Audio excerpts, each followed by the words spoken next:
Used once when we did a presentation. He said everyone in this room is a holy warrior, but he didn't mean a warrior as in throwing spears, did he? What I would ask people to do is, if you believe in this, there are things you can do on a day-to-day basis with those around you. Okay, it's good for you to meditate and clean yourself, but you have a responsibility, because every soul on this planet is interconnected, and we're going to lose a lot of them for a long time. When you hear them talking about COVID, and when you hear them becoming fearful, we ask you to step into that conversation and say, there's nothing to worry about. Yeah. There's a path through this. There's a shining light. And you talk about the prophecy.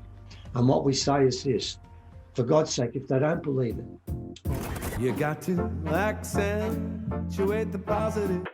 Wow, I feel good. A little bit of feel good goes a long way.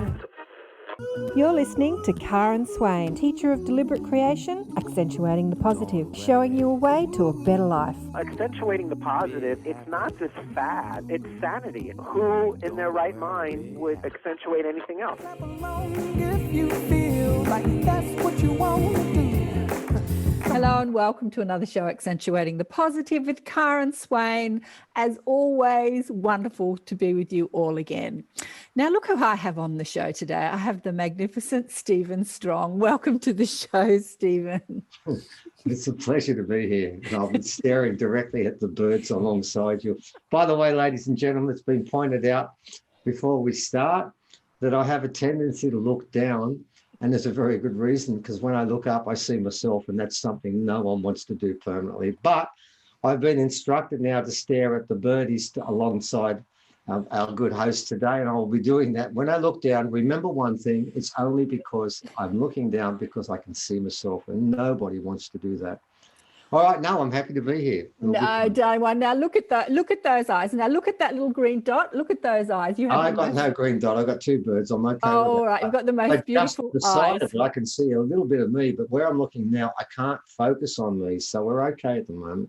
The eyes are the window to the soul, Stephen, and you've got a mighty soul. We might be in these flesh suits and they might not look exactly how we like, but they're not who we are. They're just our vehicle.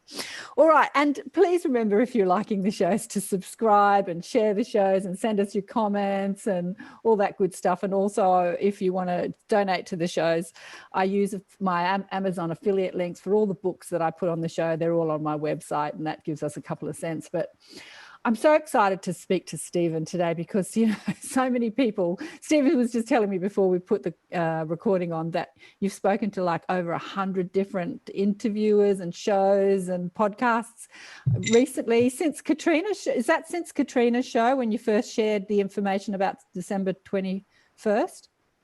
It's a blur for me, honestly. We've done so many of them, I can't remember, but we've done a lot recently. And I know a lot of people are interested in that, but yeah. It changes all the time, so whatever I've told her, I can assure you there'll be a lot more sets, definitely. Yeah, I know. That's why I was chatting to my mob this morning in the kitchen. That's what I was saying. You've shared so much, and I'm like, is there something new that we can share? And they said exactly that. They said, oh, so much more. Let me tell you a little bit about Stephen. Stephen and Evan. Evan has gone off. He had a meeting, so he's not going to be on the show today. Evan is Stephen's son, and you guys work together. So Stephen Strong was a secondary school teacher with a background in archaeology and education. He was involved in the foundation of a graduate diploma of Aboriginal education for New South Wales Department of Education, writing units on traditional law and contemporary history. He also co-authored the highly successful Aboriginal Australia, a Language and Culture Kit. Evan Strong has a background in anthropology and Indigenous culture studies, counselling and meditation, with a bachelor's degree in social sciences and graduate studies in psychology. Evan has worked as a researcher for the Northern Rivers Area Health Service, a social worker, teacher aside, and a funeral director. That's interesting. It's an interesting vocation. Both of them have spent many years learning, living and working with the, now I'm going to get these things. I love this bit when people read The this out. Bunjalung language, the Bunjalung language. Bunjalung Language Confederation. It's a group of 13 tribes up here. That's the first one, but you've got another one to read yet.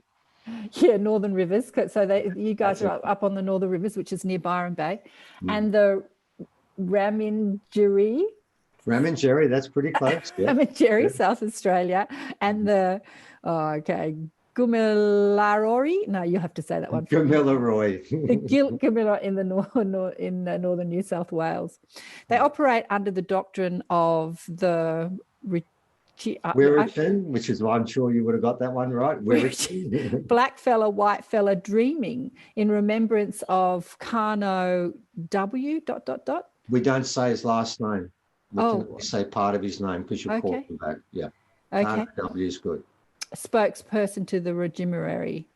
Yeah, they work with a diverse informal network of independent researchers, original custodians, elders, patrons, supporters, and friends.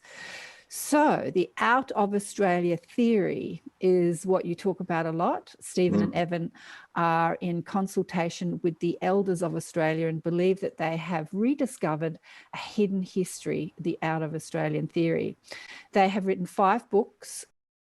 1, Constructing a New World Map. 2, Mary Magdalene's Dreaming, Forgotten Origins.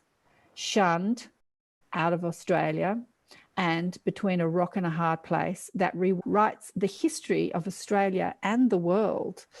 The book's main brief is to prove through science what the elders have said that is true by assembling facts about archaeological finds, early contact accounts, genetics, serpent myths, dreaming stories, American myths, and parallels in religious texts into one coherent theory.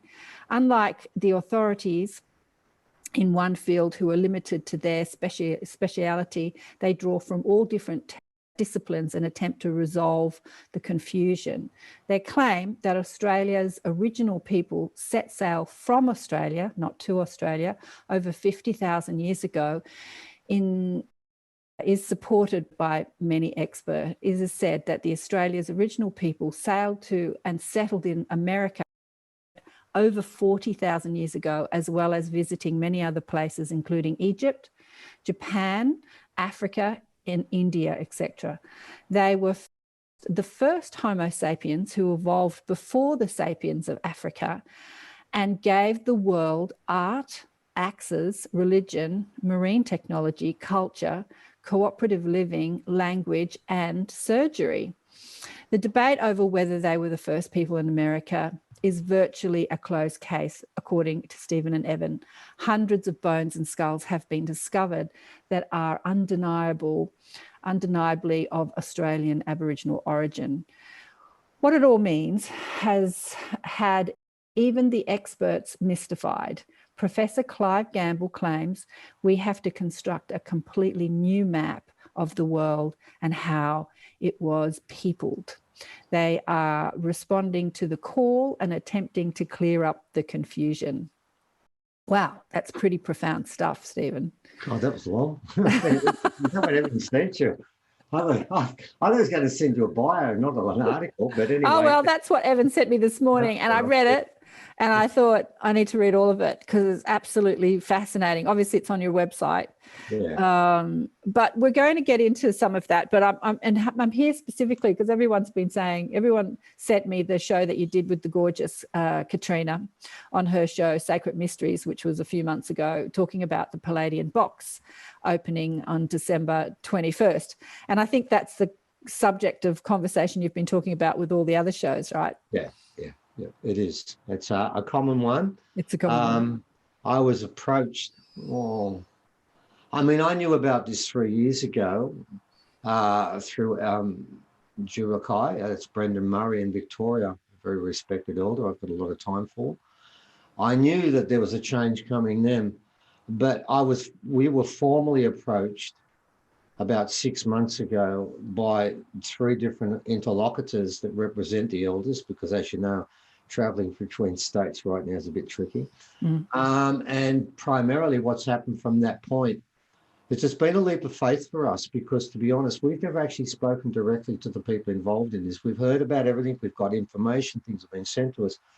But I suppose that's the way it's got to be for everyone. Because normally what we do is we do chemistry, we do archaeology, we do geology. Now we're just basically doing what some blackfellas in the middle of Australia have said is going to happen. They're going to change the whole world. And they're asking people to believe that, but they're not going to give us any science. I can't give you any concrete proof this is going to happen.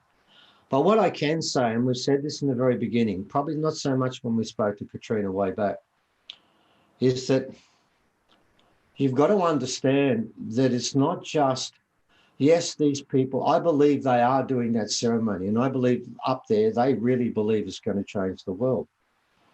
But right now, the world's changed so much that there's strife up there between personalities. And people have said to me, well, I'm very disappointed. I said, why is that? Because, well, they're the custodians of all this and they're having problems. I say to them, well, look out the window and what are you seeing out there? It's not look good anywhere. It doesn't matter where you are on this planet. The planet is imploding. People are really stressed, and there's really never been like this before. There are so many things going wrong, and I think that it's come to a tipping point.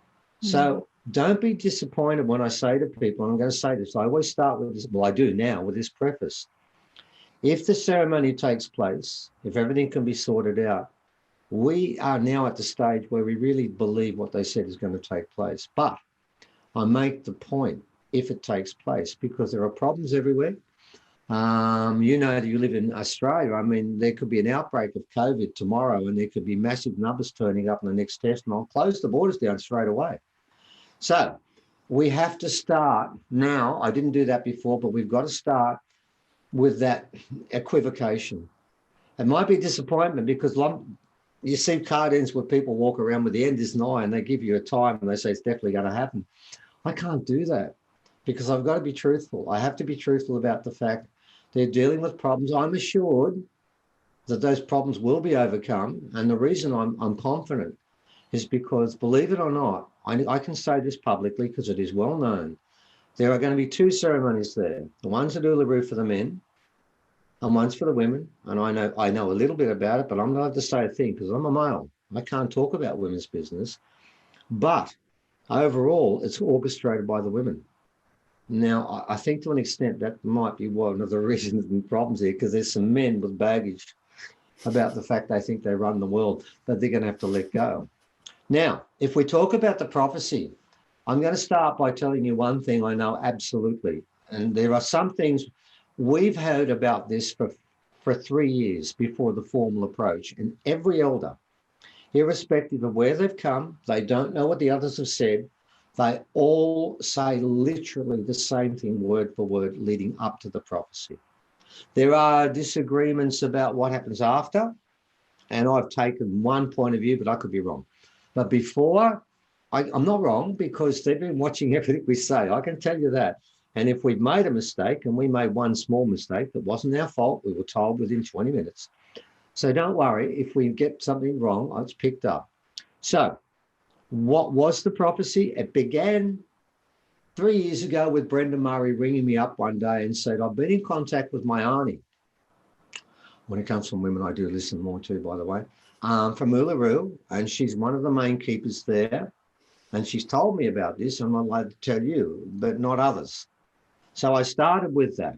So how did it begin? It began like this. The word Pleiadian came up very early in the piece, of course, because it is a Pleiadian gift. Now, people need to understand in Australia, there are 500 tribes, 500 languages, and 500 sets of stories that belong solely to the land they live in. If you're Githable, you have your stories. But if you're Naraqwal, you'll have different stories, but you live next to each other. Mm-hmm. And so it goes around. But there is one story that everyone shares, and that's the seven sisters from the Pleiades. That is the creation story of us. Not us as original people, but indirectly all of us. So what happened? Right, well, it turns out that my first story was nearly correct, The Pleiadians did it, but he was under the impression they were coming. That worried me because I thought, oh my God, if they turn up early, everyone's going to say, okay, I thought the hippies were wrong, but they're right. I'll join them now. That's not going to work because this is not how it works. It turns out, and we now know exactly what it is, they placed, when the ships left, I'm not saying they left, but when they left and moved away when we started to change, they left what the elders called, not what we said, strange term, a magic box. Now, I can tell you a bit more about that because I'm allowed to. It was a box full of crystals. I think I've got one here, and we'll talk about that soon enough. They're Plieadian crystals. They're not from here. They're the most powerful crystals in the cosmos. And this planet, which is unlike any other place in the cosmos, that's why they're all here. They're here for this event. This is the whole purpose of what they've been here. It was placed in a box, a magic box, and placed at Uluru. Now, I know roughly where it is, but I'm not saying that. But for those of you who decide you're going to whip up to Uluru and find the magic box, I've got to tell you now, don't look for a pirate's chest because that's not what it is. If you want to look for it, I'll give you a clue. It's a rock. It's a rock. Now, Uluru is a big rock, and it's surrounded by other rocks. Well, in one of those rocks, the crystals are there. What are the chances of you finding it yourself? None. None whatsoever, because even if you walked on it, it wouldn't give itself away to you, so you're never going to find it, so don't look. And secondly, if you did look, you wouldn't know the song, you wouldn't know the ceremony, so where's the point? You're getting in the way. And I've got to make this point. I get a request every day to say, I need to come. Can I tell everyone, don't write this to me because I was invited. I'm a guest. I can't sing the song. I don't know the dance. I have something they need. Absolutely. That's why I'm going. If I didn't have that, I'd be doing what everyone else is doing. They don't want people to come. And I've had people write pages about why they should be there. Please pass it on. Pass it on to who? I don't even know who they are. I get phone calls from the interlocutors. I'm not supposed to ring them. This is all done secretly, man. There's no, and emails they get, they destroy after they read it. We have to be careful because there's people who don't want this to happen. And I've got to make the point. When we were first allowed to say that it was going to happen at Uluru on the 21st of December at 9:02 p.m., I was shocked because I thought, man, everyone knows now where it is. You've given it up. And I made that point. I said, do you think it's wise that we're saying here we are with a big red flag waving at everyone? And they said to me, well, Uluru was just given back to the original people after 200 years it had been stolen from them. Which government in Australia is going to stop blackfellas doing a ceremony on their land? And I thought about it and thought, yeah, good idea. It'll work because no one's going to stop them. Even if they know what they're saying, they know what they're on about, but they can't stop. So what actually happens? All right. On the 21st of December at 9:02, not 9:04 like I said before, and not 8:30 because of the summer solstice. It has nothing to do with solstice. It has everything to do with the astronomical, rather not astrological, alignment of Jupiter and Saturn when they're in a certain condition at 9:02 at Uluru. That is the alignment they're after. I can be open about that because they can't stop that part. The cabal can't stop Jupiter and Saturn putting in their alignment. So we're safe with that. What then happens is the box, if it's found, okay, and that's what they're looking for now, needs a device to open, which we have. That's why we were approached. If you have that device, you would have been approached, but you don't have it. Otherwise, we wouldn't have been asked to go to Uluru because we would be no use to them. But the whole deal doesn't work without it. So we obviously get that invitation. What then happens is if it's opened, they do the ceremonies. I know how they're going to structure themselves. I've been told that, but some of this I can't give up, some I can. And that will turn the box on and the crystals on. But it's like an engine in neutral. It doesn't go. And that's the issue here. It idles for a period of time. And if it's not fed the right spiritual petrol, it will stop. And that's the end of it. And that is the end of our last chance to save this planet. The planet, I know the keeper, because there's 3 ways this is going to work. I know the keeper of the second way, and that's appalling. And I believe the third way's worse, and I couldn't imagine how. I can tell you the second and third way, no humans. That part's gone. But my problem is all the animals get wiped out too, and I think that sucks because we're the only ones that broke the law. All the animals out there have always lived according to the law. I actually have no issue with humans being taken off this planet. As a group, I'm not talking about you so much, but as a group, we failed. We failed miserably, and now we're getting the consequences of that. We're paying the tiller. We're paying the tiller now for what we've done. Okay, so what can happen is this. This is our last chance to redeem ourselves and forgive ourselves. We have to turn the box on. We have to feed it. We destroyed the planet. We have to fix it. It will feed solely on our energy. And if the number, which I've been told, which is abysmally high, is correct, that box will be turned on.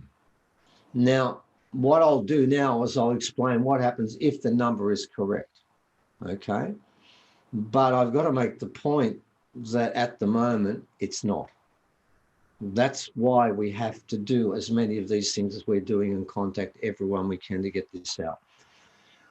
The number I'm not allowed to say, but I can tell you it runs into 6 figures and it doesn't crawl in there. It's not 100,001. It flies past that. So it's large. Now, the reason that this year is the way it is because it was always meant to be this way. There was meant to be fear. There was meant to be distress. We were telling people 3.5 years ago from the time we first heard this, I was told there would be a pandemic this year.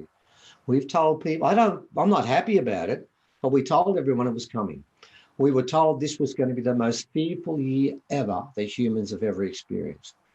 And it is. And you'll also notice, and I'm sure you're aware of this, this is the last couple of years, the human residence has gone off the planet, literally.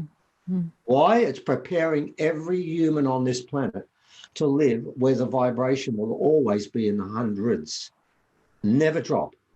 And right now, there isn't a soul that would live in that planet because we are not evolved enough to cope. But what happens here, if it happens, is like a pebble in the water. It will be a drop that will run through the cosmos. The reason this has happened is because there is supposed to be everywhere a perfect balance between good and evil. Because without evil, there's no point coming here. Evil is the thing that strengthens us. Without it, it would be like a lovely extended holiday at a beautiful place. And when you came back to your maker and said, what have you learned? Well, it's a beautiful spot. I love the birds, great fjords. But what have you learned? Well, yeah, 2 and 2 make 4. What grief have you been through? Well, I stubbed my toe one day. Well, why did I send you? Yeah, so what did you learn about love? Yeah, that's it. Was it ever challenged? No. Yeah, in order to know love, you have to not know it. Exactly, and that's what. And I honour, and Indigenous people don't fear evil. You got to understand that we honour it. We honour it, and we honour, and this may sound, but if you want to call it Satan, because without that choice, there'd be no point. Yeah. Right, so this is very important. But here's what happens is the balance is wrong. Here, the balance has gone off the planet the wrong way. Yeah. I mean, we've got 3 Atlantean rings, and all of them are crap now. And the whole of that situation and all that's come there, it's overtaken us. I mean, if you want to look for Atlantis, look out the front window. It's here now anyway. Yeah. People don't see that. They're looking for a place that's in front of them. So therefore, the balance is wrong, and this is a reset. Now, what it means is a lot of people on this planet will not be able to live in a higher vibration no matter what they do in the meantime, and they will have to leave. So this is what happens. It's been sung up correctly. It's running on overdrive. Then what happens is you have the normal vibration, which is 7.8, okay? And then a second vibration, separate to, but on the same physical plane, which cannot happen for long. It creates an imbalance because you can't have 2 realities in one physical plane. It begins to kick in. So you'll have your 7.8, and then you've got your 15 that moved up to 16 the next day. And then it moved up to 20 the day after, and it will slowly move up. I was never sure of how long this would take. I thought maybe weeks, maybe months. I've been told it will take a couple of years because it has to be gradual, because even those of us who think we are ascended and we're close to perfection, none of us are. Absolutely. Remember this, reincarnation exists and all the enlightened ones, gone. They left a long time ago. They pop in occasionally, but what they've done now is they've dropped the bar from up here to down near your ankles. You just got to step over to get in, but it's not that easy. Okay, so then what happens is we've got those two vibrations taking place at the same time. Then what finally happens is the lower vibration disappears as the other vibration finally settles itself in around 150, 200 and stays locked in there all the time. Every soul on this planet, they had no choice in this. The soul will make you go towards the vibration you belong in. You might know after all, oh, I don't want to go this way. That's not going to do it. It is not impossible for a soul, even after the switch has been turned on, and they should be going that way. I was told recently, it's not impossible, they can still make it back. But the reasons have to be right, and as every day passes, it gets harder and harder as that divide opens more and more. When it's complete, the lower vibration goes, and so do all the souls that are with that vibration. Where they go next, well, that would take another 15 minutes. And what I tend to do is I don't tell people everything here. We do our online conferences, and there we go into more detail. And there I'll talk about, and I didn't do it last time, I was supposed to, but I don't have a script, so I forget things all the time and I'm old. What we find is there's three possibilities. But there's other things to talk about. Let's not so much focus on what happens past the event.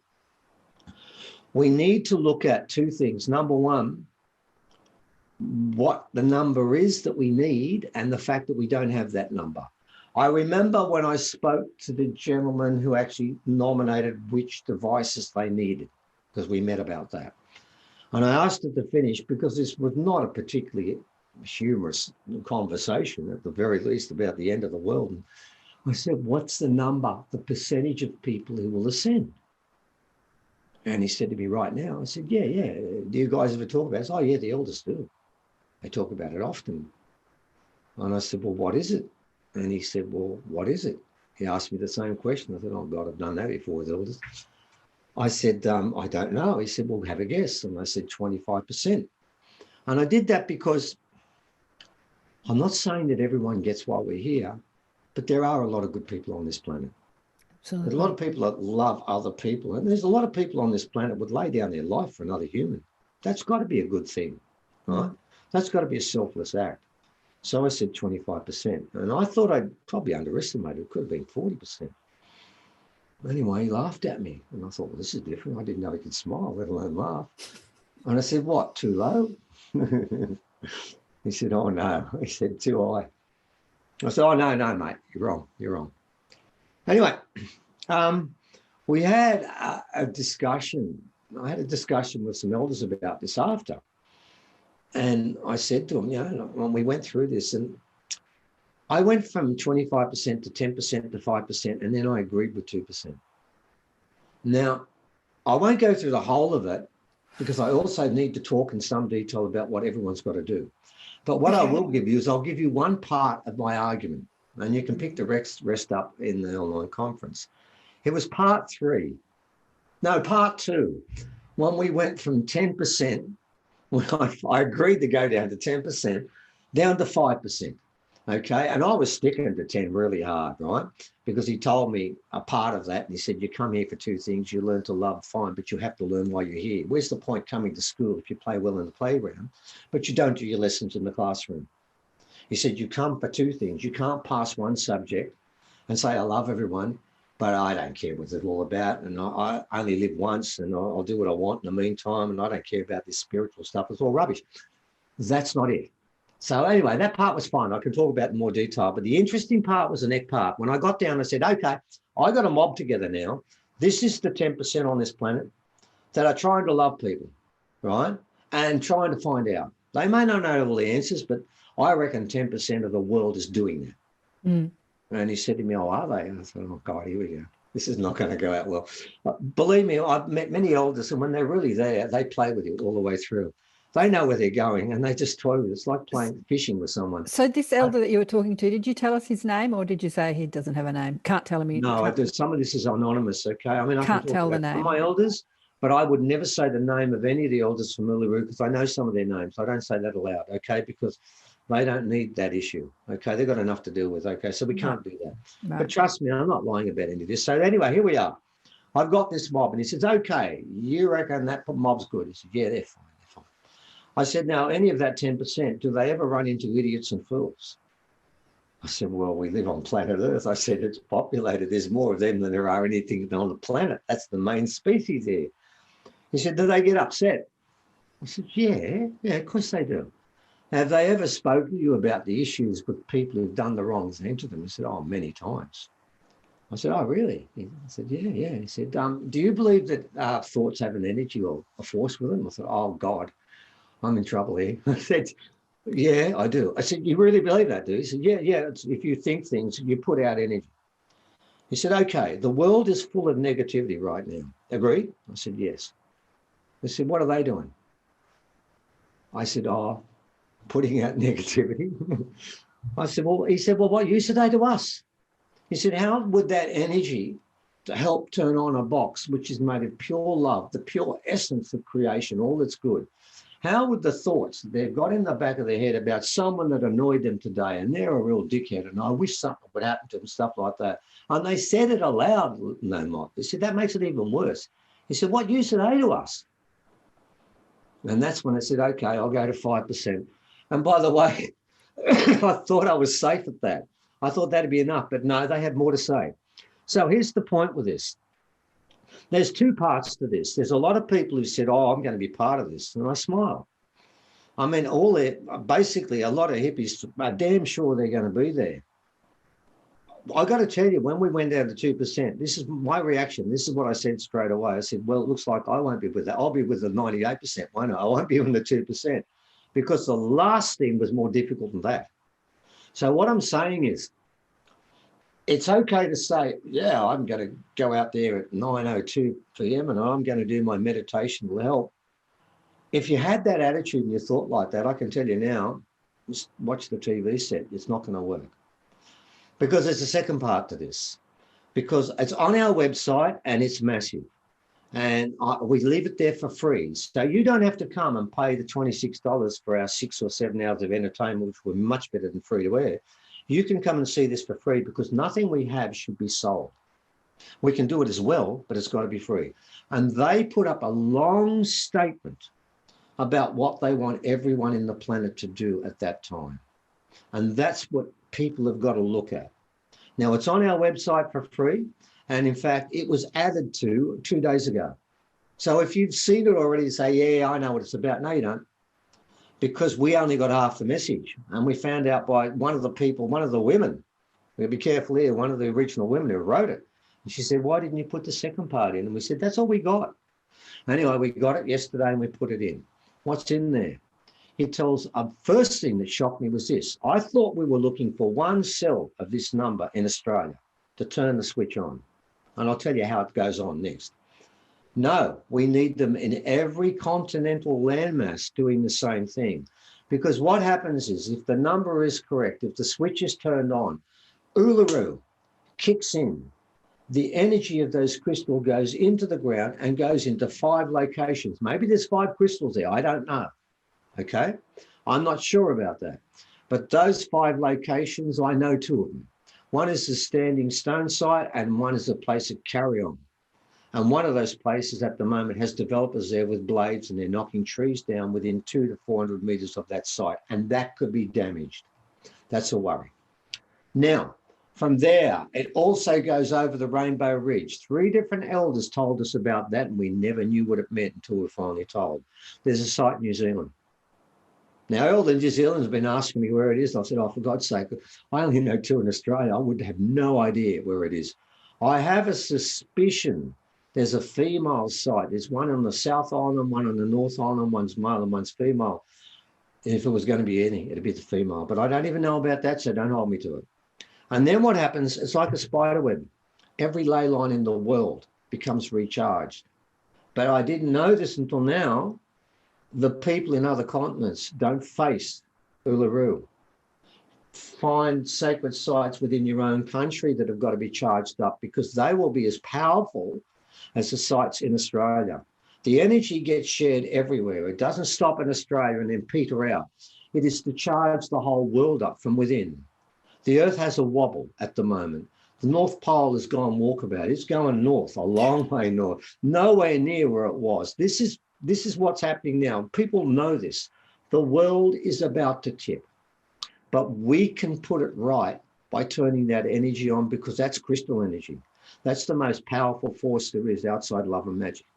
And that's what this Earth radiates in, but we won't talk about that so much today. So what does an individual do?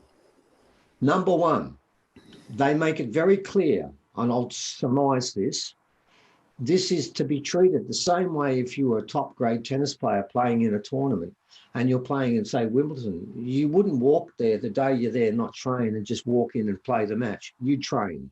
They want people to train for this event. And they're very clear about that. And I will tell you that you have to clean yourself out. We don't want 98% grade. It has to be 100%, or it cannot go into this crystal. This crystal is pure energy, pure light, pure love. And therefore, if you taint it, it won't be accepted.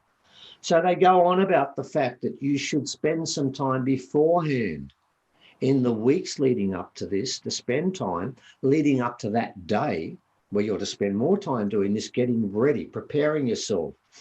There's some people want to work in groups, then they are doing that. There's quite a few people on our website that are breaking up into groups and they're going to work together. That won't hurt at all. If you need that, do it. They've also made it clear, and somebody said to me once, what if it's raining? I said, you've heard of an umbrella? It's been invented. Yeah. You must put your feet or your bottom or something on the ground. Yeah. You can't sit in a chair. You can't go, I'm sorry, you can't go into your house because your house is separated from the earth. Uluru is planted in the earth, right? And there's lines opened up when it's idling. But if you can't put yourself on the earth, then therefore the energy just floats off into the ether and is no use. So you must sit and you must place yourself, or stand, I don't care. If you can't sit and it's not comfortable because you're older, you can sit in a chair and put your feet on the ground. Take the chair outside, and if it's raining, hold the umbrella and put your feet in the ground. So this is at 2 minutes past 9, Australian Eastern Standard Time. It's Central Standard Time. Central Standard Time, which 9:02 p.m. 9:02 Central Australian Standard Time, and so Eastern Standard Time. What time? How many hours are they different to the? Oh God, no, that's mathematics. Anyway, we can look at that one time, buddy. Okay, I've got some stuff to say. You still want to go? Go. Yeah, please, by all means. I've been talking to my mob about this for years, and this is what they've been telling me. You've just been reiterating what they've been telling me for years. So the mob, the Pleiadians, the Galactic Federation of Light, the Ascended Masters, the overseeing consort of beings that are seeing the evolution of this planet. That's who I call the mob, right? And I said to them, talk to me about ascension and critical mass and stuff like that. They said, well, it's going to take critical mass for enough people to hold a specific vibration. It's all about dominance of energy, frequency, dominance of energy. You said that two different realities can't exist on the one planet at the same time. They said, yes, they can, but there is a dominant energy that overrides, So they said, absolutely, two different realities can exist on one planet at the same time. And they said on Earth, there's many different realities here, especially at the moment. But there is a dominant energy which we get swept up in. So even as light workers or light weavers or New World teachers or whatever you want to call yourself, star kids or star children or galactic ambassadors, we get swept up in this dominant energy. You know, we want to live love and light, and we want to love everyone. And then there is this dominant flow, this stream of energy that we kind of tip our toe in, and we go, we get swept up in the criticism and the judgment and the hatred and and that's happening with so many light workers at the moment, Stephen. It is more so than ever. Yeah, people that say I'm here to bring love and light, and then they hate Trump and they hate Biden and they hate this guy and the bloody pedophiles and the this, and they're all tied up in hatred, right? Yeah. That's that dominant energy dominating. But they said to me, the dominant energy also is in you. Like, what's your dominant energy? Okay, we do get swept up in drama, but what's the dominant energy that you hold? When I asked them what would critical mass be years ago, they said less than 5% of people holding the vibration of love. Yeah, that is true. Right, less than 5%. But they said there is a specific condition to this 5%. It's not people that, they said less than 5% that hold the dominant energy of love. So there are loving people that hold a dominant energy of fear. And then there are, people that get angry that hold a dominant energy of love. So it's all kind of how you weigh it up. It's a dominant energy. And when you were talking about shifting the energies, it's like that dominant energy of fear transmutes into love, and then that reality that is based in fear, which is the reality that we've been swimming in for the last epoch of time, whatever, hundreds of thousands of years, will eventually become like a distant memory that you can't access anymore.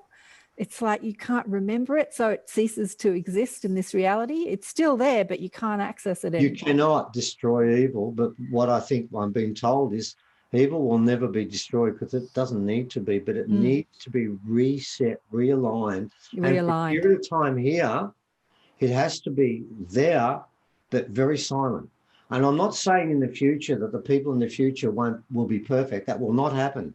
They'll still make mistakes. Yeah. But the difference is they will realise they made the mistake, whereas now we don't know. Exactly. There'll be something. Plato said way back, Socrates said way back, that humans have concepts within them that are ingrained. I mean, to do it very simply, all humans have a concept of what is beautiful. They look at humans and say, well, I'm ugly, fine, that's okay. But you are not ugly, Steve. You're beautiful. No, you're beautiful. You're beautiful, beautiful. That's word. But my point is that is there, that's locked into us. So you're right. You're right. And you're right about the fact that it's within us. It's the energy that's within us that they're looking for. It's the magic that I've seen elders do that is commonplace that we used to do. All these things. The reason they came here was because, to be honest, we've looked at all the different skulls of the planet. As you know, we have skulls of beings that are Pleiadian. We now know that the Homo sapiens sapiens were the 5th smartest beings that we know of at the moment on this planet. And I'm including hominids that are bigger than us. I mean, Denisovans, Neanderthal, and another one we've got here now, are all got bigger brain sizes than humans.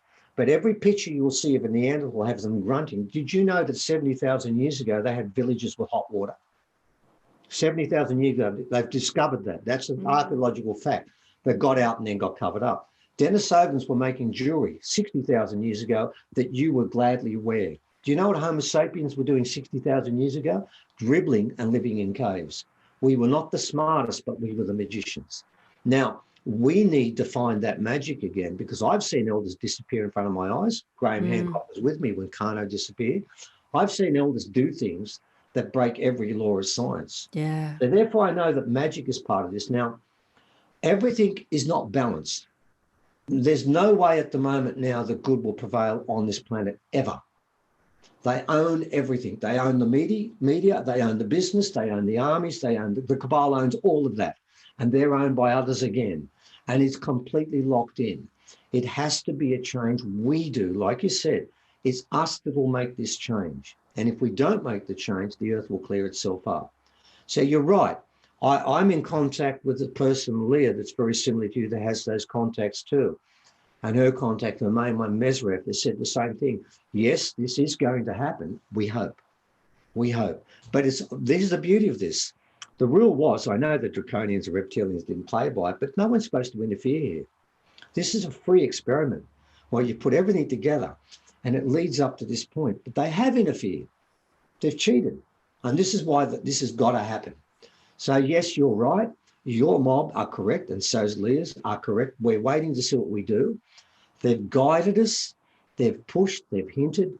But they can't come out in front and stand there and point the way, because then we're sheep. We'd follow it, but we wouldn't do it for the right reasons. We do it for fear.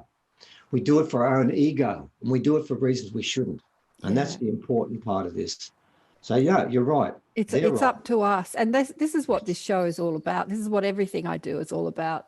It's about helping people transmute fear to love. I mean, the only reason a human gets angry is because they're scared. They're scared of loss. They're scared of whatever. They're scared. And the thing is that the fear game has been the biggest game on the planet, right? And this whole COVID thing is just a big fear game. And the biggest fear that people have, Stephen, and this is something I address with the books I put out and the shows I do, is the fear of death.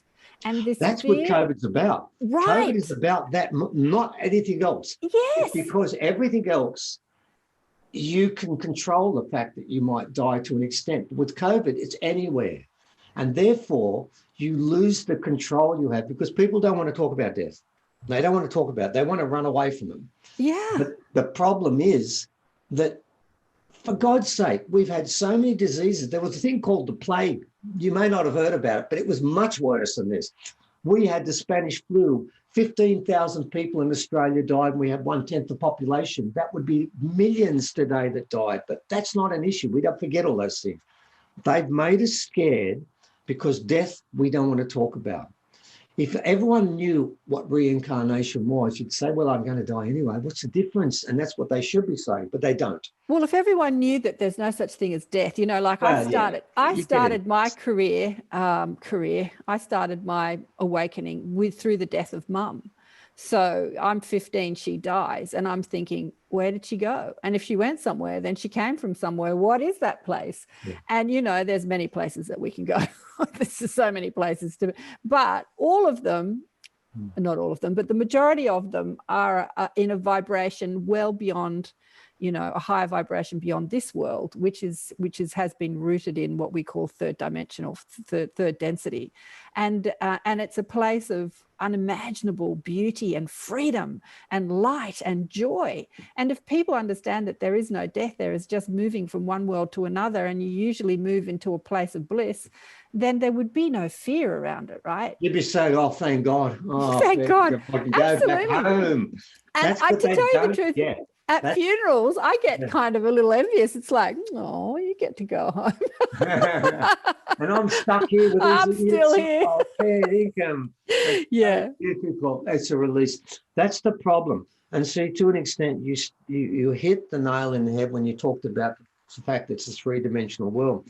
What's happened is the scientists have taken over, and the first thing they destroyed, you've got to remember, in original society, everyone was born with a degree of magic within them because they have it. If you even go back to the courts in the Middle Ages, you'll hear words like Merlin, Nostradamus, and people say, oh, that's a myth. No, it's not. They were there. Mm-hmm. Oh, well, they were just tolerated. No. If they made a mistake, they'd be killed. They kept them there because they kept getting the damn things right all the time. Mm-hmm. And many of the courts there had magicians and soothsayers there because they worked. Mm-hmm. And then finally, when the scientists took over, the first thing they killed was magic. And when they did that, they made us then believe that what you see is what you get, and you only live once. You've heard those sayings, and they became part of our mythology. Mm. And that is a myth because it's a lie. The real mythology, the stuff that we hear in the distance, was true. They turned that into a lie and then created a fantasy and made that the truth. Oh, God, it sounds like the Matrix. Anyway. Well, but they did that with everything. Yes. I was having, go on. So what it means now is we're in a situation now where there's many good people on this planet, more than the 5% we're talking about. But at the moment, I can't see that changing much. Yeah. But the reason is one thing. They're now trapped in a three-dimensional world. Exactly. And to an extent, this goes back to why I got initiation by the Ram and Jerry nearly 10 years ago. Now, this was not a normal initiation. This took 7 days. And there was a group that was singing the language, the whole business. But I was told They actually asked me to come down 3,000 k's from where I live. They'd read our work that we'd done, our earlier work, which was published by University Press of America.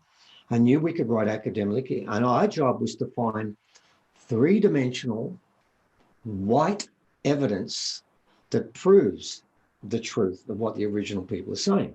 Mm-hmm. And that's what actually we've done. And that's probably why we're on these radio shows all the time, because like I said earlier, I've got a Pleiadian here. Now, I've got 4 letters from the government and about a dozen emails. We have a special file. It's called the threat file. And that threat file consists of jail terms and fines. And I can tell you to begin with, I used to get all. It was 3 years or 6 months and 250,000 or 750,000. But the last couple, it was both. I didn't even get the or anymore. And I have to write page after page. I've done this many times. I've had phone calls where they threatened to put me in jail. I know from a professor who ran my personal ASIO agent, who trains for counter-terrorism for the New South Wales Police Force and is stationed in Wagga Wagga, and you know who you are because you're listening. I've had him since 2016, I think, and he rang him once and spoke to him. And he told me, this guy rang me back, a professor from my university told me, this guy said, his job is to lock you up and throw away the key. Now, the long and short of this is I got a letter from the department, of course, from the New South Wales government, head office, the start of this year, after we reconstructed the skull. And they know it was reconstructed. And they said to me, we've decided we're no longer going to take you to court for now. We reserve the right to do it in the future, but right now we're not going to take you to court. Now, the reason they won't, and they've done this, was I know for a fact, because somebody rang the head guy and showed him a picture of the skull, and there was a long protracted sigh. And after that, they gave up. The reason they don't want me to go to court, and I do want to go to court, is because I've got the skull now completely rebuilt. And every expert that's looked at it said it's not human. Mm. It's even a hominin. In fact, if I'll show it to you now, I'll try and hold it up, and I'll hold it up to you in 2 parts. You've got to remember, I'm going to start by showing you, just to give you an idea, for those of us who still want empirical proof. Here is a picture of the first site I went to, and there's the skull that was in the ground. Can you see that? Yeah. Right? So Now, for people that are listening on audio, you'll have to watch the YouTube. They'll see it. Now, now I'm going to show you a separate skull, because there are 4 of these in Australia. We know where they all are. This was given, that first one is on a farmer's site. The next one was given to him by a guy that works in a university. He's a professor. And he showed them this, photos. They never came and saw it, and they wrote back and said, there's nothing to see there. It's a Homo sapien. I'm going to show you now in 2 parts. The first part was these 8 pieces of bone were reassembled by a gentleman that worked for the Australian Museum in making skulls. So think about this before you say, well, that can't be right. Come on, it's been made by someone else. I'm going to hold it up to you now. This is the first part of the model we have. Can you see it there? Yeah. Now, notice that's the face there, very flat. Flat. Right? Yeah. But now I'm going to ask you a question. Where's the forehead? I don't know. There isn't one. Right. No See how forehead. far that head goes back? Yeah. See how the brain goes down? How much of the brain, there's the eyes there, how much of the brain is above the eyes? Yeah, not much. None of it. Mm. Now I'll turn it on face on. Oh, I Where's the forehead? see. Yeah. Right, Doesn't now, exist. Wow. Here's the trick. Now, first of all, could you think of any scientist in the world that would tell you that's a Homo sapien? Both the people approached the government, and both times the government said you have a normal Homo sapien there, right? Now, I'm going to show you a picture from the skull site, from the site I worked on. I got many letters from the government about this. And there is that same skull again from the back. And there's a massive head there, isn't there? It's there, but it is not where you think it is. Now, let's go further. Now, I'm going to show you the next step, because after it went to this guy that did work for the Australian Museum and hates them, that's why he did it, they rang me up, both him and the other gentleman, who does the faces for shows you might have heard of, like Predator and Alien. He's the one who does the monsters. He did the next part, okay? And they both rang me up and said, we've got a problem with this thing. It doesn't have 3 sutures. Right. You know what that means? All hominids have how many sutures? 3. Lucy, oh, I don't have Lucy with me today, but I do. She's 600 cc. We, and I do have us here today. Here we are. I'll show you us. This is us. Homo sapiens sapien. Nice forehead, eh? Yeah, yeah. As we all have one, don't we? Right. Well, this one here is 1300 cc. Now you're going to see what they came up with. Yeah, no forehead. That is what they come up with. Look at the eyes. So these are Pleiadian skulls. Well, I'll tell you why in 3 parts. Number one, now I'm going to hold next to it the sapien skull. Yeah, they're quite different, aren't they? Look at the shape of the noses there. Yeah. The eye here is 46% larger. Now, you've got a depression between your eyebrows, haven't you? Where it goes in. Yeah, I guess. This one doesn't. Yeah. It goes out. It sticks out even more. So it just has the 1 suture across the top instead of the 3. We don't know it has that. This is what it doesn't have. And I'll show you first up the bones themselves. This is a copy. I've got the bones in our house. I'm allowed to have them here. See there at the back? There's no crack running around the back. Oh, I see. Should be a crack there. With this one here, with the Homo sapien I showed you, you'll see the crack running down clear, Yeah, right? yeah. Mm. Now, no crack, because there isn't one. Yeah. They didn't put it in.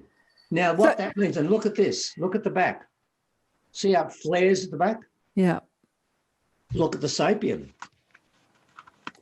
So, Stephen, what does this all mean? This all means that Pleiadians walked the earth, they lived here, an extraterrestrial life lived here. 1800 cc. 1800. We're 13. We're 13. This is 18. CC, Look at before, the back. you mean BC or what's CC? CC means cubic centimetres inside your brain. It's a measurement of how bright Oh, inside your we're brain. 1300. Right. We are 13 centimetres at our widest point. The widest point at the back there is 17 centimetres. Now, I'm going to ask you a question. They've marked a marking down here, and they said, oh, well, it could be a suture running down there. Our sutures begin up here. Our sutures are there, not back there. They're on the top, not on the bottom.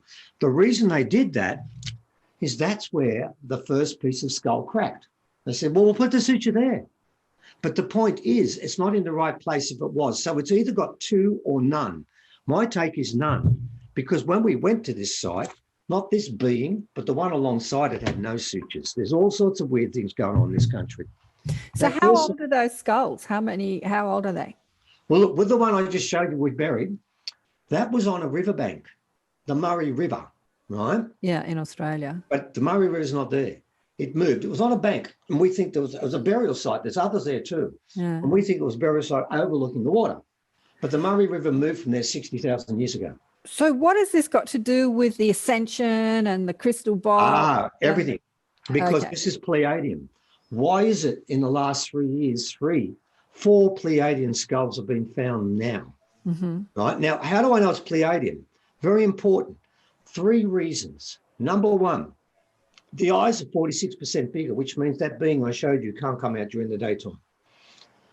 Does nature make humans that are nocturnal? No. So we got an issue with that. Number 2, even more importantly, is what I didn't show you, is there's a picture you'll see elsewhere. You're going to find the humerus bone and the femur bone were laying on the ground. They were chucked there because when it was buried originally, the arms were placed up against the chest and so were the knees that was facing east. And the front 2 teeth were pulled out. That's the same initiation they did there up until Cook. So therefore, this person was buried with respect. People could say it's a mutation, but we found 4 of them. You can't have a mutation. And one is, they're 2,000 k's apart. One is in the desert, 2 are on the Murray River, and one's on the coast. No, they're everywhere. But the important part is this. The humerus bone, I picked up and I showed everyone, said, what's going on here?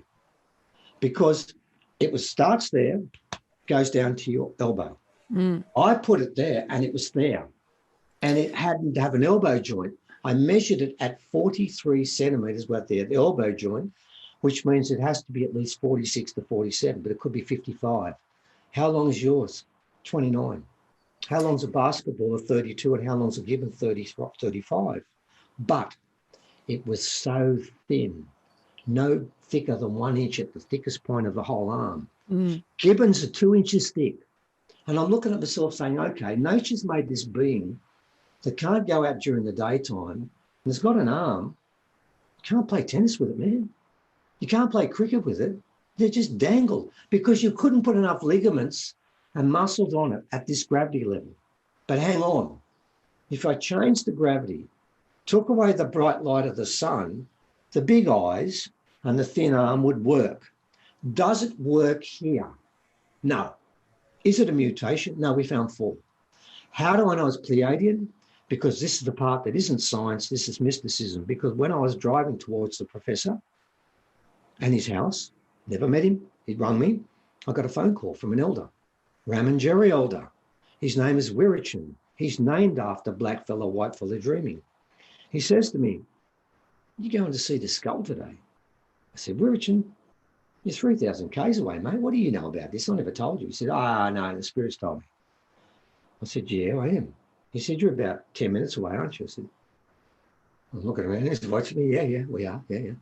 He said, when you go and see that skull, he said, you're going to find out 2 things about it. He'll tell you one, and I'm telling you one now. I said, okay, go on. He said, first of all, he said, it was found in the Wimmera region in Victoria.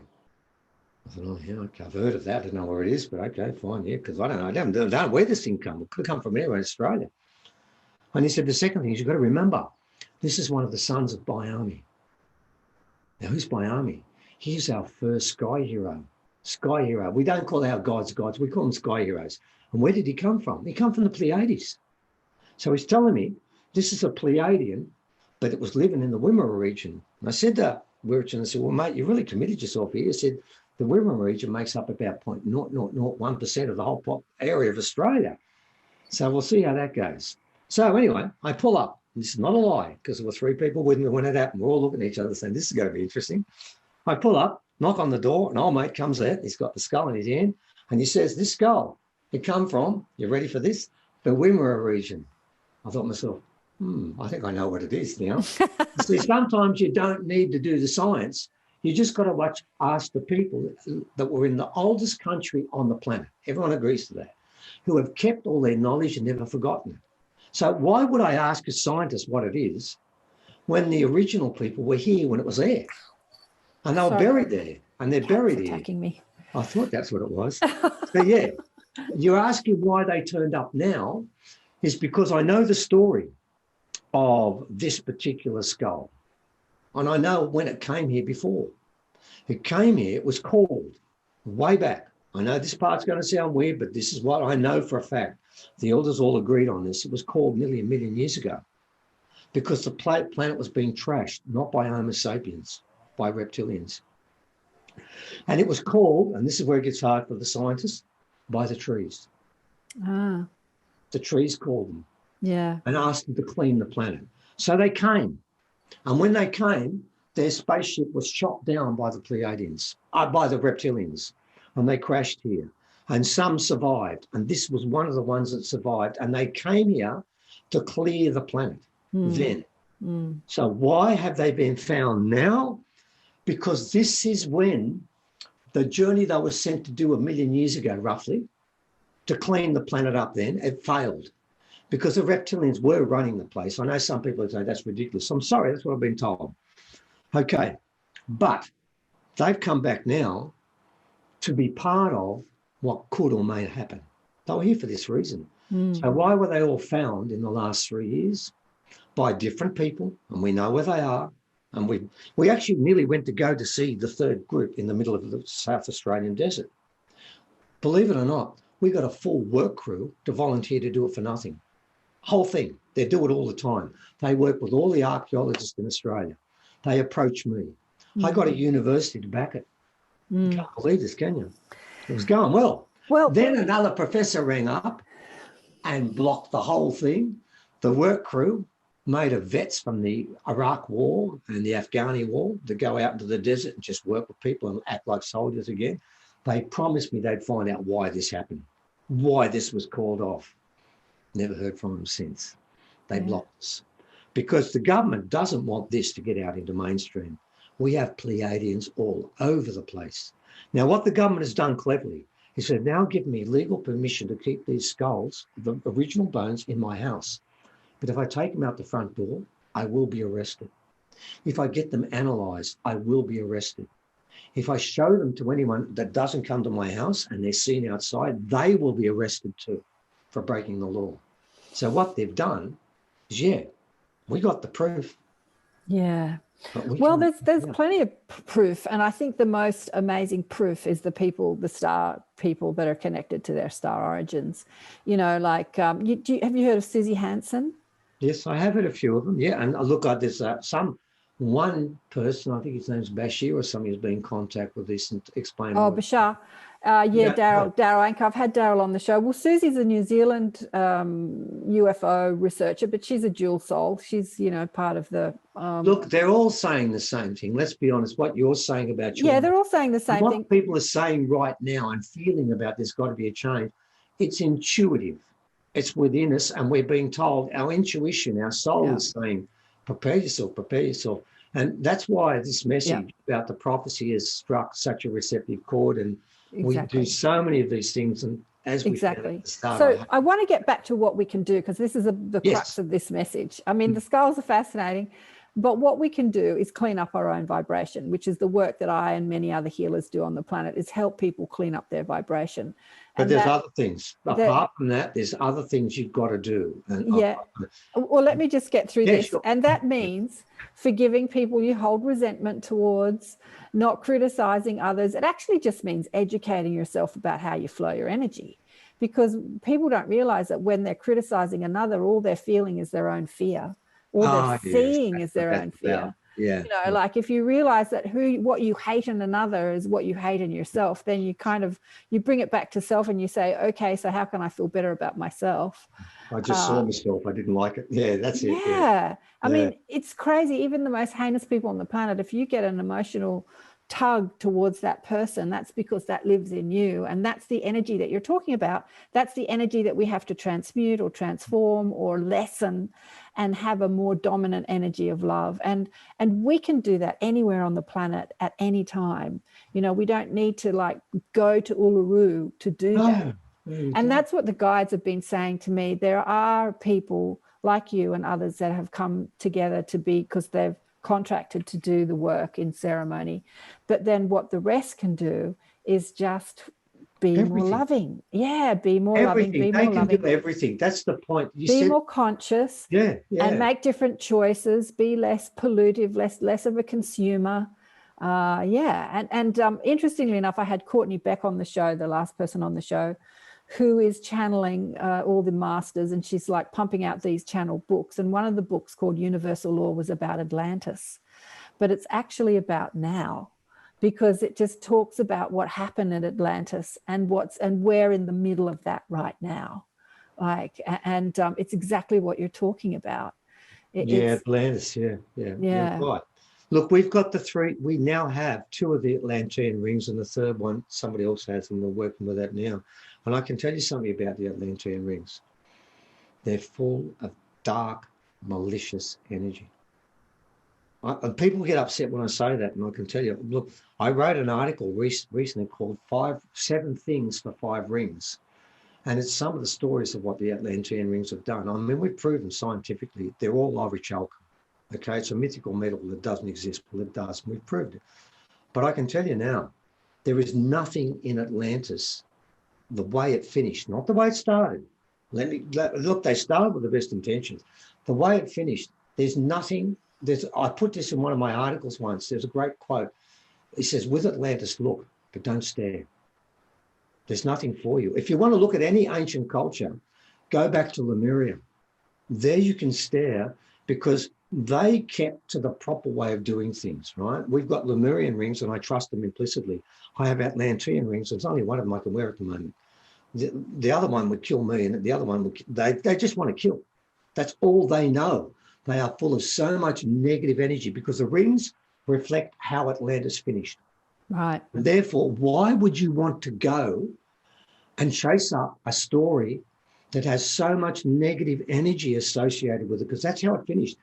But you don't know how they died, but everyone knows they died on their own sword. No one argues that point. So why would you want to look? Whereas with Lemuria, it's still here, because Lemuria, one remnant part of it still exists, and it's called Australia. So why would it be we now have 5 Lemurian rings, some of which have been found in Australia? 2 of the Atlantean rings were found in Australia. Why are they all here right now? Why are the skulls here right now? Because of the change. Because of the change. They're all here for that reason. And when you were speaking about the Pleiadian, the box, the crystal box, I was talking to the mob and asking about what it does. And they said, well, what all crystals do, it amplifies energy. Yes. So it's an amplification of energy. And they said when it's opened, it's kind of like turning the volume up. It just amplifies the energy. So what energy is it amplifying? It's amplifying the dominant energy on the planet. And so that's why we have to be diligent in holding an energy that is more dominantly love. It doesn't mean you have to be perfect, I've got to say.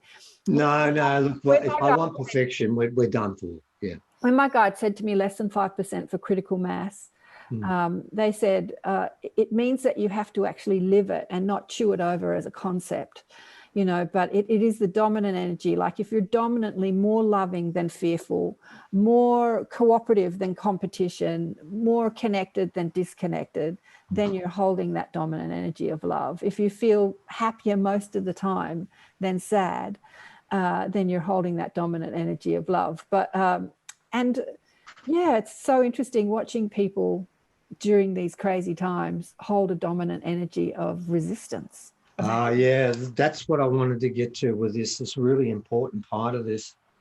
What I've asked in every presentation we've done, and the spirits have asked me to say this, is this.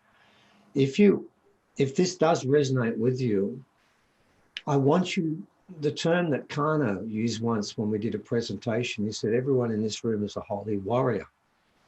But he didn't mean a warrior as in throwing spears, did he? What I would ask people to do is, if you believe in this, there are things you can do on a day-to-day basis with those around you. Okay, it's good for you to meditate and clean yourself, but you have a responsibility, because every soul on this planet is interconnected, and we're going to lose a lot of them for a long time. When you hear them talking about COVID, and when you hear them becoming fearful, we ask you to step into that conversation and say, there's nothing to worry about. Yeah. There's a path through this. There's a shining light. And you talk about the prophecy. And what we say is this, for God's sake, if they don't believe it, all right, there's 2 things you can do. Ask them to go to our website, because we do science there to prove if they're conditioned to be 3-dimensional, we can deal with that. You can read our articles. We can do we've done the science on the rings. We've done the science on the skull. And then we've done the mysticism on them too. Pick the one you like. And if you don't want to read the mysticism, read the other one, and you'll believe that's true. Then what you do is, if you can, get them to come to our website, to our online conferences. We do one at the end of each month. And there, I don't repeat. We always do new stuff. We had Michael Tellinger, Klaus Student, and Dr. Breda Louise this time. We're going to do a lot on Atlantis and Lemuria next time around, to get people to realize, focus on Lemuria, which is what we're talking about there. But what you could do is go to our website, read the prophecy. We put that in there, free. Read what the elders have said, free, and get others to look at it. Whether they come to our webinar as well, so conference, fine, that doesn't matter. At least make them go there so they can start to look at the potential that their empirical mind can be swayed. Because that's been my job from that start to finish. And that's why the government writes to us so often. If we were channeling stuff, they'd leave us alone. Yeah, because they'd consider you woo-woo, right? Because I'm playing them at their game. Yeah. So you want to play 3-dimensional, I'll play 3-dimensional. 3-dimensional. I'm using the top machine in the country, and I'm using the top laboratory in the country. And the professor there, Graham Lancaster, who runs that laboratory, will put his name up to say, yes, you have a metal object that is 24% metals not found on this planet. Right. We have a few of those. Yeah. Now that we can prove. We have them. I've got the readout from the laboratory at Southern Cross University, and I have a readout from electronic machine from a different piece of work we've got that is 42% metals not on this planet. So we can prove to them the Pleiadians were here. And if you believe they were here and we've got the skull, then you start to believe the part of the crystal story. Because if I can prove they were there here before, and they left metal here, and they left their bones here, then if I say they left a crystal here, oh yeah, it could happen. So that's our job, okay? For those amongst us, not like yourself, okay? Because those who are converted, I'm selling coal in Newcastle to you. That's no point in that. Well, this is true, Stephen, but still the converted ones still want to indulge in hatred. And, you know, we have free will. Yeah, you can indulge in hatred, but what is that hatred doing for you and the planet? Because I know so many people, the converted ones, as you call them, are here because they believe they're here to make a difference. Yeah. So the difference we can make is to clean up our own crap and stop hating on people. Like that just makes such a difference. I want to tell you a few stories to add to your story. Okay, so one of the people I've had on my show is Garnet Schulhauser. Woke up at 56. He was a corporate lawyer for 36 years. His spirit guide woke him up, long story. Anyway, spirit guide takes him traveling around the cosmos in his astral form and shows him umpteen number of different everything. Like you talked about the myths before. Like this is when I realized that all those myths that we call myths were true when I read Garnet's books, because he spoke to the Sasquatch, he spoke to the fairies, he spoke to the little people. Oh, they're all there. He spoke to like all these things, you know, even mermaids that are supposedly myths. And I'm like, oh my God, you mean all this is true, all true in a different dimension. Mostly here, that's when I say it exists here now, but it exists in a mostly in a frequency that our eyes can't perceive. You know how you said the master disappeared in front of you? Yeah. He just shifted his vibration. He was still that's there. what he said. He said anyone can do what I'm doing. Yeah, exactly. Don't know how to anymore. Yeah, just shift Nothing your vibration. special. You vibrate at a rate that your physical eyes can't see anymore. Like a fan, when it goes really fast, it becomes invisible. You know, the Ramajeri called what he did, they call it a party trick. And I thought, party trick. But it wasn't. It just was a party trick to show you this is what you can do. This is what you can do. Yeah. But, okay, one of the stories that he said in one of his books, I think it's book 4, is he spoke to, oh my God, it's been years since I read it, but he spoke about the creation story of Australia. And, this is what he said. He said that years ago, like hundreds of thousands of years ago, there was a second planet that orbited the Earth. And it had flora and fauna on it, and a meteor was going to knock it out of its orbit and push it out into space. And the Pleiadians went and collected the animals and the plant life from this planet, and they put it on planet Earth. At the time, planet Earth didn't have those species, right? And he said they put it in Australia. And I said, why did they put it in Australia? And he said, because of Uluru. And I said, and what did you hear about Uluru? And he said, Uluru is Gaia's beacon, is planet Earth's beacon. This is the vernacular, the language he used. Okay. And because it pulses this energy, the animals and the plant life that came from this planet would feel at home on Earth because of this energy that Uluru pulses, right? Get you. Okay. Yeah. Okay. And then this asteroid hit this planet out of orbit, or the orbiting Earth, and it went out into the cosmos and exploded, and it's part of the asteroid belt. Okay. So I had this beacon. What does he mean by beacon? What does he mean by beacon? And I've heard that, Uluru is a big crystal, and I heard many things. Anyway, I found out what he meant when I was listening to an Aboriginal or an original speaking to someone on YouTube, and he said that Uluru is actually a part of the Pleiades that was broken off, and it was thrown. It's like a big spear. It's like it goes down 10 times. It's like a big spear, and it say that often. Yes, and it seeded life on planet Earth when Earth was just a big rock. It seeded life, and it pulses energy. So I'm like, okay, now I'm getting what the beacon is. He's right. He got it right. Yeah. I got it exactly right. That's what other part? Okay, so another part of this equation. So this has happened over the last few years. I've had all these questions and they've been answered. Why is Australia so barren? Like I flew over the States 18 years ago and I saw this lush world, and I'm like, and you fly over Australia and you just see red, just dust, right? And then, a long story short, I was doing an activation with a friend, and an Aboriginal elder spirit came to me and he answered my question.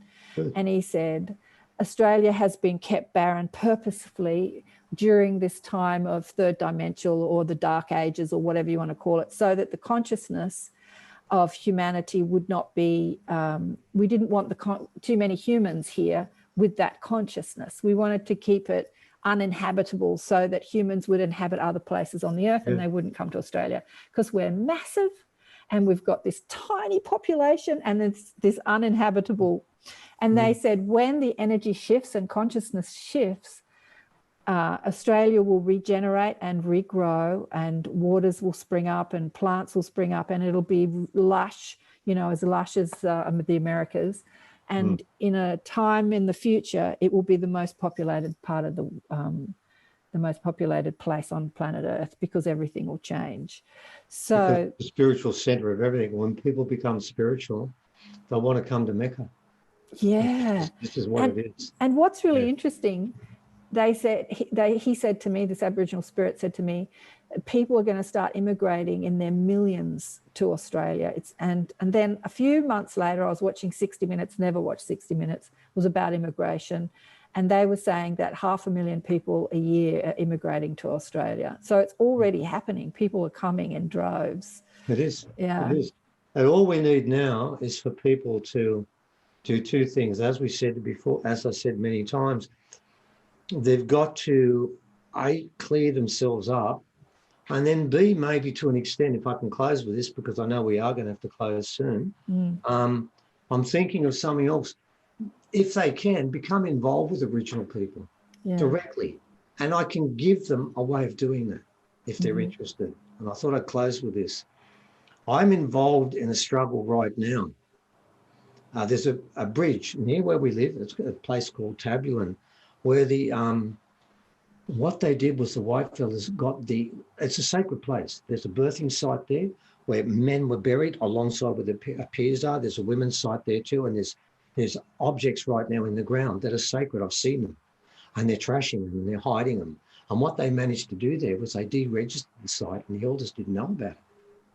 And when they came there, they were asked there once, and they met them once, and they said, oh, yes, we're going to look after you. We're going to do this. We're going to do that. The rumour is spreading around the whole of this region. It was on TV last night. The elders saying they're taking our objects, and they are, and they're hiding them and destroying them. And there are bones there. The bones, some of the bones were removed in 1986, and everyone knows that they're near the pylons. They know it's true. The birthing site where there are people alive today that were born there, they're going to trash it.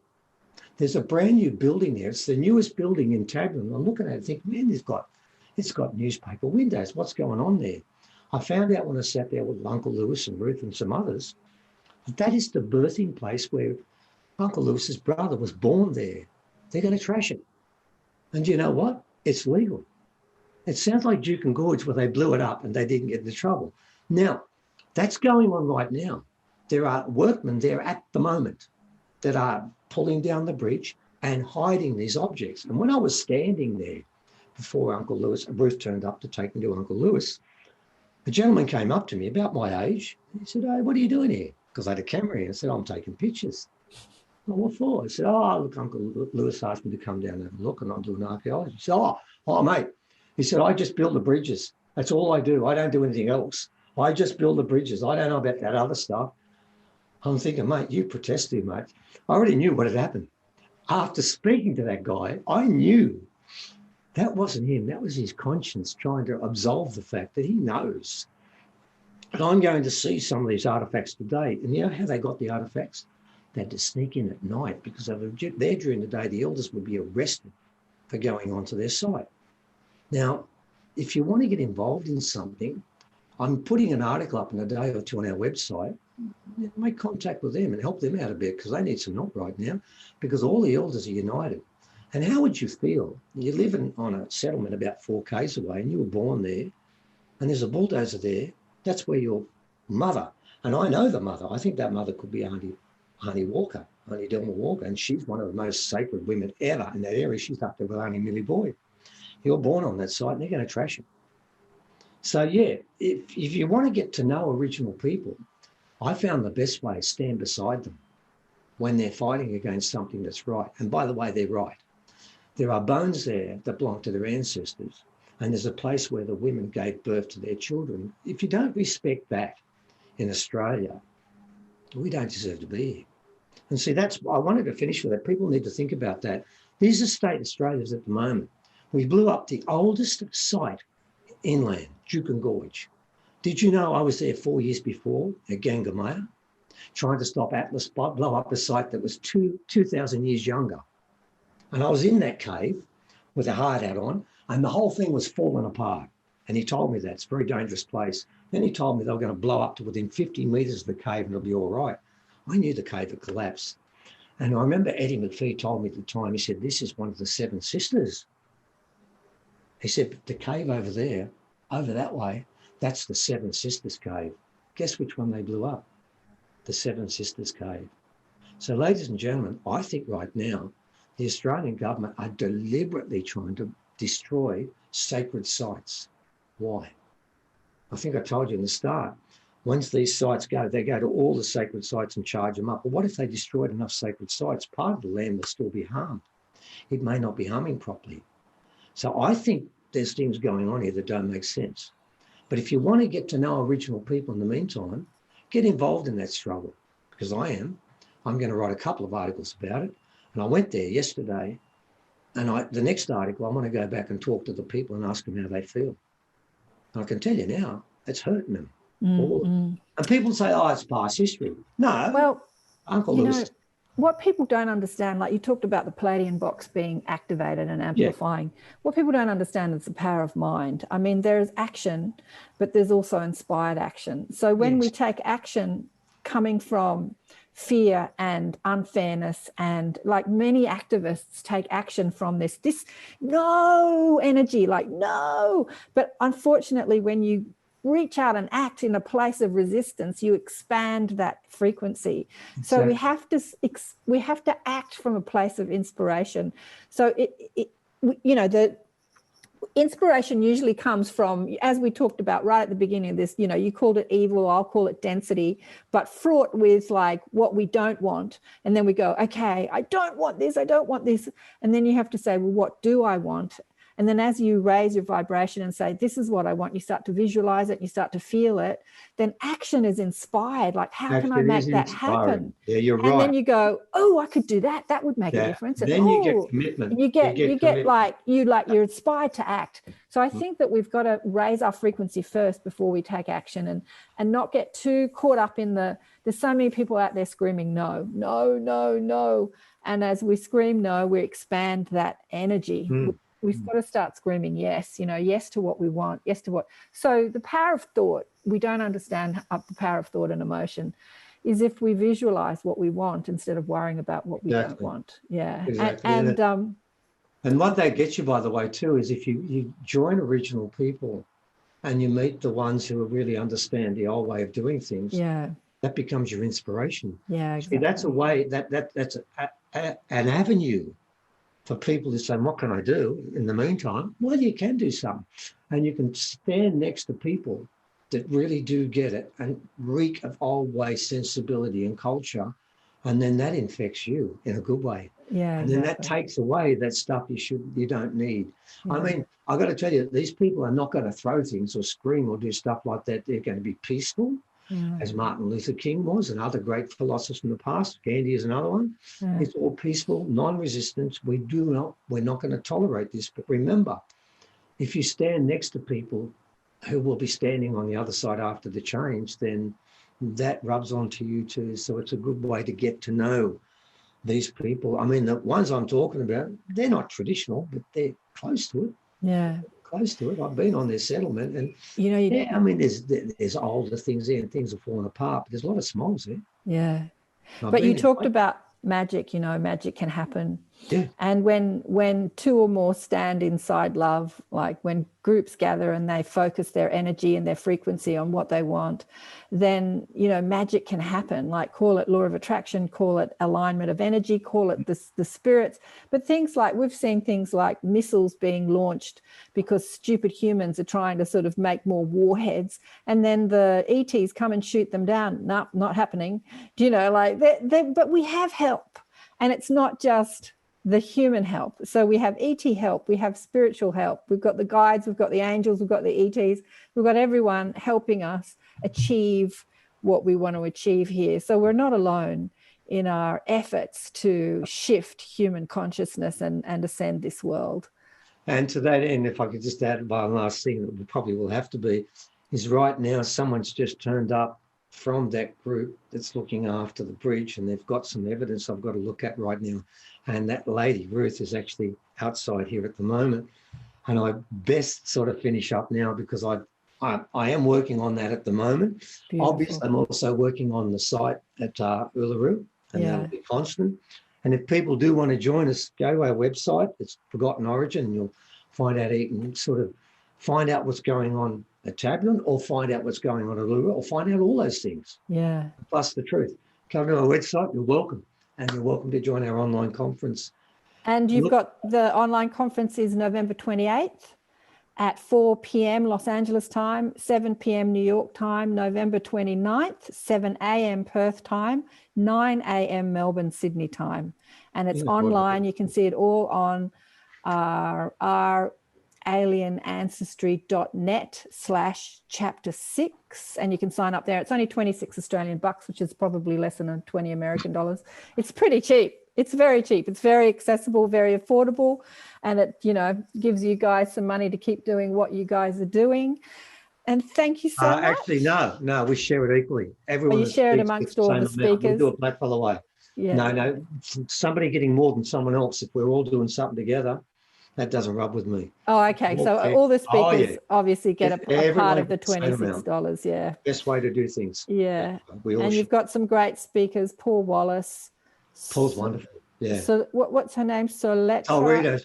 Look, we do this because she's Belinda a mystic, Rich. right? Newton. Mm. Yeah, and we always have mystics on, and people say, "Oh, I don't want to watch that." I said, "Fine, don't watch the mystic part, but we want them on because we want to do all sides of the story. Yeah, absolutely. Don't leave parts out." So we cover it, all linked into the prophecy, because all these people we pick bring something in that relates directly to the prophecy. Absolutely. And you'll find all our presentations are thematic; they run together.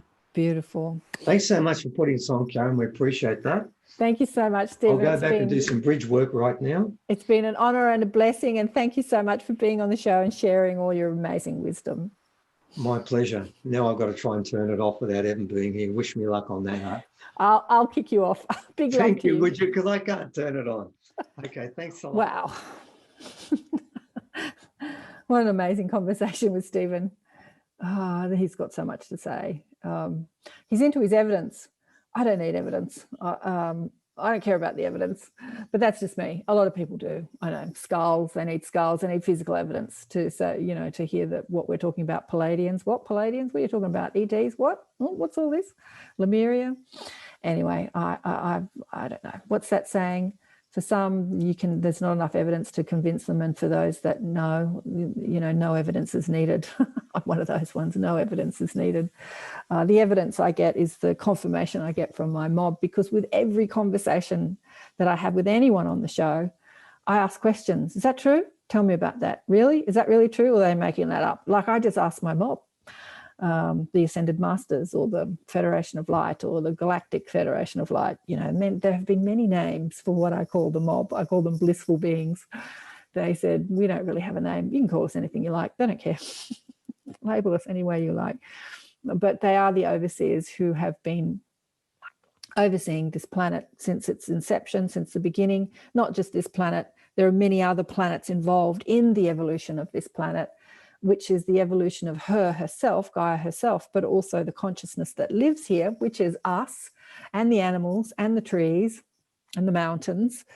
So the ones that are lagging behind are us, the trees and the mountains, and the animals are ascending effortlessly and easily, or have ascended. They are kind of out in front compared to the majority of human consciousness. I'm not saying all human consciousness, but the majority, the dominant frequency that has been held by the collective, the human collective. But there are Mary Rodwell and I talked about this, there are over half the population of the planet that are souls who specifically came for this time of the shift, that have come to be a part of the shift. And some of them are waking up now. Some of them have been awake forever. Some of them, you know, a bit like Garnet, like they hold a frequency, but they've not been awakened until they're maybe in their 50s or 60s. And they're more awakened and aware of who they are and why they're here. And then, of course, as Mary says, all the children that are coming in now hold a frequency, all of them, everyone. I've got so many young friends, I say young because they can still have babies, whereas I can't, that are having babies. And during this time, I think, wow, that's a big decision to have a baby when the world is so fraught with drama, bringing a child into this world. If you're not aware and conscious, you know, that decision to still want to bring a baby into this world with all the problems that is going on. But these children have elected to come, and boy, are they coming in. Whew, there's just baby city around me. I tell you, babies everywhere. And many of them were born on my birthday, which I thought was so cool. Because 27th of the 9th, so 2 is in service and 7 is into spirituality. 7 is about our spiritual origins. And then the 9 is humanity. So in service to spirituality and humanity. It's a pretty powerful number. Many of them came in September on the 27th. I just went, everywhere I went, I met babies born on that day, and I'm like, wow. So they're holding that consciousness that Stephen's talking about, that that will be amplified on the 21st of December. So interesting when he was talking about it. I'm like chatting to the mob saying, what does this box do? Just tell me more. I want details. And they're saying, well, it holds its own frequency, but it's an amplification of frequency. So that frequency connects with the frequency that's here and amplifies it exponentially. Amplification of energy is happening at the moment, as my guides have said many times. When you have a dirty house and you are in a dim light, you don't see the dirt, but when you turn up the light, you see the dirt. They give me that analogy because I'm such a, cleaner. And they said, like, if you think of Earth as the dirty house, we're turning up the light. And as you turn up the light, you get to see a lot of the dirt. And then you have a choice. Do you clean up the dirt or do you let it be? Do you want to live in that environment, or do you want to live in a more pristine environment? So there's a lot of dirt that's being exposed now, just in every way. I think I've said on other shows, there's a 11/11. There's a Netflix series called Rotten, which talks about our food industry. It's like 2 seasons, 10 episodes each season, talking about our food industry and how rotten it is. It's rotten to the core. I mean, we've got a lot of cleaning to do on planet Earth, this dirty house. So we've got a lot of cleaning to do. So the amplification of energy is exposing what needs to be done. Yeah. So we need to do it. And we need to do it in an energy of joy and love and enthusiasm, and feeling like we've come to do that. We've come to clean house. That's why we're here. We're here to clean house. So I think I was speaking to Sue Walker, about talking to the Ponte, who are aliens that have a base, ETs, Zeta Reticuli ETs that have a base under the Sandia Mountain. And people were saying, how can I get them to come visit me? She was saying, well, they don't want to come if you live in clutter and, you live in a really dirty house. I thought, isn't that interesting? But they said, if you clean your house and get rid of your clutter, they'll come. And I thought, isn't that interesting? But there's something about clutter and chaos, and it's just energy, isn't it? If you think of it as chaotic sort of energy, stuck energy. Yeah. So there's stuck energy in us, stuck energy in our homes, stuck energy in our planets, stuck energy, stagnant energy everywhere. How can we move that energy? And if you think about it, physically cleaning is a way of moving energy. I find I feel so much better when I've had a good clean. I've had lots of good cleans. It's spring here in Australia, and I've been spring cleaning like mad. And it does. The place feels amazing when you have a good clean. It's like you move old energy, stagnant energy, you move it on. And I think that that's what we're doing collectively here on planet Earth. We're moving stagnant energy. Many people talk about the cabal, this over-governing evil group of people that are controlling our planet. And Stephen was talking about it with the Australian government. I have asked the mob about this, and I really don't get that there is a conscious group that are all together controlling the world. I do see a lot of greed and stuck energy, stuck in old ways, and people focused on the bottom line and profit.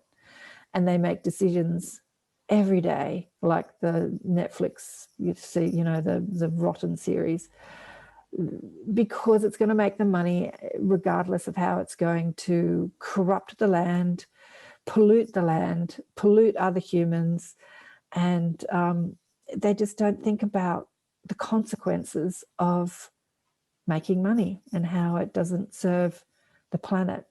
I was watching something last night, and it was a documentary on water, actually, and these factories saying that they're recycling their water so they're not using water or polluting the water system. So it was a positive documentary, but they were pumping out this product. There was like a cosmetic company just pumping out product, just millions and millions and millions of plastic bottles. And we're like, great, so you're recycling your water. What are you doing about the plastic bottles that are all going to end up in landfill? We've got a long way to go. And you're all here to help. Inspired action. Inspired action comes from feeling good and then getting that downloads of, like, there are scientists and inventors that are inventing amazing things through inspired action, through inspiration, getting the download from their higher self or from the ETs or from the, collective consciousness of the higher realms that are bringing us technologies that can clean house, that can help move the stagnant energy and use energy in a way that recycles rather than making something that will just be thrown into landfill and take thousands of years to degrade. Anyway, there's lots that can be done. The best thing we can do is raise our own consciousness and vibration so that we can tap into our genius and the magic that exists here for us and be genius, deliberate creators, flowing our energy in a way that uplifts and helps this world clean house and move to a new reality. Oh, thanks again for watching. That was an amazing show with Stephen. Loved that. He's an amazing person, except for this part that he hates about looking at himself. I have to say, I've watched a few of his videos. He did look at the camera more this time. I've seen many interviews with him and all you can see is the top of his head because he looks down the whole time because he doesn't want to look at himself in the camera on the video. But he and Evan are doing great work. And I'm going to turn up to the next conference that they've got coming up. That sounds fabulous. They have a conference every month. And let's see what happens on the 21st of December. My guides have said to me it's not going to be anything like, the earth isn't going to shake. It will be subtle because we're working in the realms of energy, but that subtleness will be a bit like the year 2012. Everyone was saying the world was going to end in 2012. Nothing really sort of too overt happened on the day. We had a gathering, hug the world or whatever. But when I look back and see how many people woke up in 2012 and how the world has changed so much since then, it was subtle, but it was strong. So I suspect that the activation on the 21st of December will be subtle, but strong also, and it will have profound effects all over the world. So what are you vibing? What's going to be amplified in you? Amplify love and genius and brilliance and joy and excitement. Thanks again for watching. And who's coming up next week? What's today, Stephen? I've got Lulu and Mishka coming up next week, who are beautiful musicians that I love them. I love them. And they have an amazing story. And then Dr. Naza is going to come on and talk about quantum. And Jaylene Tracy is going to come back on the show. We're going to talk about the future. She was saying that she's got many clients that are tapping into future lives and what happens in the future. So in a couple of weeks, I'm going to have that conversation with Jaylene about a future time and what life can look like on planet Earth in the future, so that we've got something to visualize, something to move towards, something to grab onto with our minds. Rather than looking on everything that's going wrong, we can visualize what we want, and it helps to hear what happens, like it kind of anchors it in our minds and memory. Another NDE, Steve's coming on. Another NDE, amazing story. Cassandra, a beautiful crystal healer here. Daryl Stokes is coming on to talk about spirits. He takes photographs of orbs and lots of lovely people coming up. So Sage Oneness, Zoe Pennant is coming into the Inner Sanctum. She's in the UK, so we're going to do it in a different time slot next month. And I'm on every week talking about how we can be more deliberate in flowing our energy and creating a world that we want to live in, the world within. You know, like the world we live in is our thoughts and emotions. That's the world we live in, right? How to create a world we want to live in, both inside and out. So if you want to join up, please do. Love you all big time. I honor you all for the work that you're doing and holding that dominant frequency of love. I know my audience is that part of that less than 5% that we were talking about. That's you. And I want to honor you and thank you for holding that frequency and for watching the shows. Big love to you. Bye for now.